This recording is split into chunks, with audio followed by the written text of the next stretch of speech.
Earthquakes are not just a California thing, and FEMA says most of us are not prepared.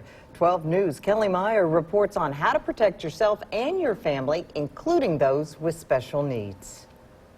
Unlike hurricanes and tornadoes, earthquakes strike without warning.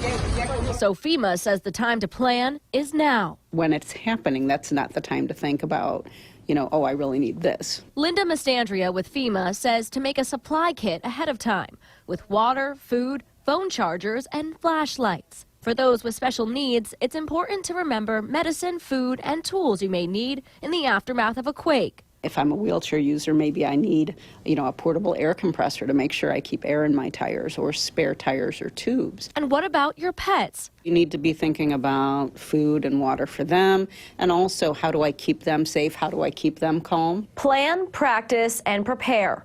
FEMA tells me those 3 words will help you if you're experiencing an earthquake, along with drop, cover, and hold on. Find the heaviest piece of furniture, like a big sturdy desk or a workbench like my dad used to have, and get underneath that and hang on. And communication is key. You may have somebody at work, somebody in school, somebody at home, right? So you need to know how to get a hold of each other.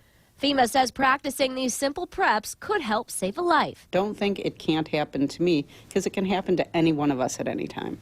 Reporting in Washington, I'm Kelly Meyer. And as for Mississippi, the number of earthquakes known to have occurred within our boundaries is small, but they do occur, though. Yeah, they do. As a matter of fact, according to me, most of the earthquakes we've had here are the what was that variety. But according to MEMA, the New Madrid seismic zone earthquake of 1811 and 1812 was felt here in Mississippi and caved in the banks on the Mississippi River as far south as Vicksburg. Wow. Think about that while we go to break. Be right back.